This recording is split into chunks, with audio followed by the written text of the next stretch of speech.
Hello guys, இன்றைக்கு எங்களை வயலுக்கு நாங்கள் திருப்பி வந்திருக்கிறோம். எதுக்கு வந்தோம்னு சொன்னால், ஒரு 2 நாளைக்கு முதல் வந்து வயலுக்கு கண்ணு அடித்த டைம் நான் நிற்கலை. ஸோ அதுக்கு பிறகு இந்த வயலை பிரிக்கன்னு சொல்லி அந்த புல்லெல்லாம் வந்து செத்துட்டா இல்லாட்டி இன்னும் செய்யணுமா, ஏதாவது எண்ணெய்கள் அடிக்க வேணுமான்னு சொல்லி பார்க்க தான் வந்து நாங்கள்.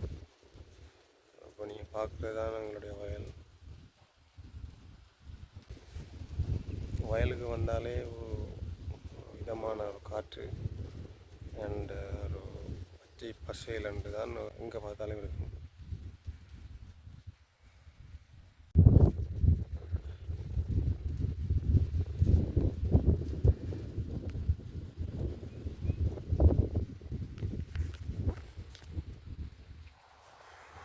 ஓகே, நாங்கள் இப்போ போயிட்டு ஒரு ரவுண்ட் ஒன்று அடிச்சுட்டு வருவோம்.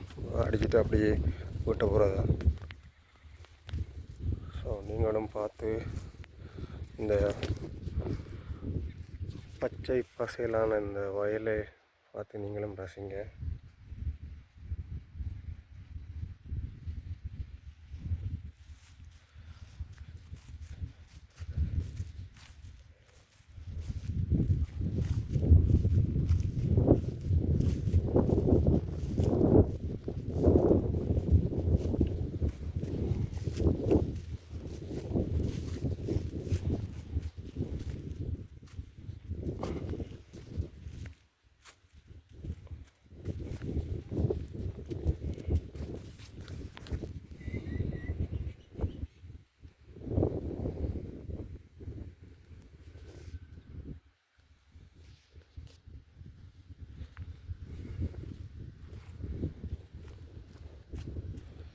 சரியாக வயல் விதைச்சு இன்றைக்கு சரியாக 20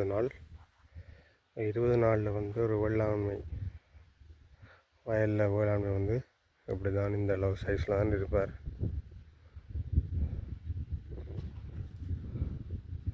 அடிக்கடி வந்து மழை பெய்கிறதால வயலுக்கு தண்ணி பாய்ச்ச வேண்டிய தேவை வந்து இல்லை.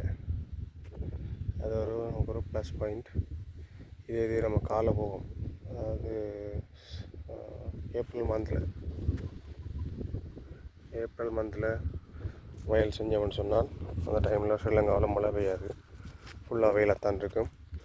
அந்த டைமில் நாங்கள் கரெக்டாக வயலுக்கு தண்ணி பாய்ச்சித்தான் போகணும். இப்போ மழை பெய்கிறதால அந்த அளவுக்கு நாங்கள் ரிஸ்க் எடுக்க தேவையில்லை. எப்பயுமே வந்து நிலம் ஈரப்பதனத்தான் இருக்கும். அந்த ஈரப்பதனிலேயே வேளாண்மை வளர்ந்துடும். நீங்கள் பார்த்தாலே தெரியும், இந்த தண்ணி வந்து இந்த இதில் வந்து தண்ணி இல்லை, ஆனால் ஈரப்பதன் இருக்குது. இந்த ஈரப்பதன் இருந்தாலே வேளாண்மை ஓரளவுக்கு வளர்ந்துடும்.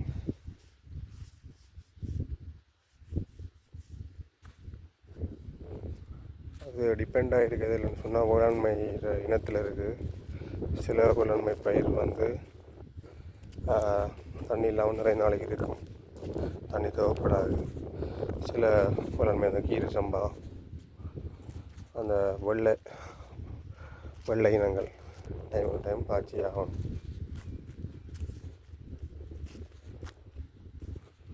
ஸோ நீங்களும் இதை பார்த்து என்ஜாய் பண்ணுங்கள். ஓகே காய்ஸ், இதோட இந்த வீடியோவை முடிச்சுக்கொள்கிறேன். வீடியோ பிடிச்சிருந்தால் லைக் பண்ணுங்கள், சப்ஸ்கிரைப் பண்ணுங்கள். இன்னொரு வீடியோவில் உங்களை சந்திக்கிறேன்.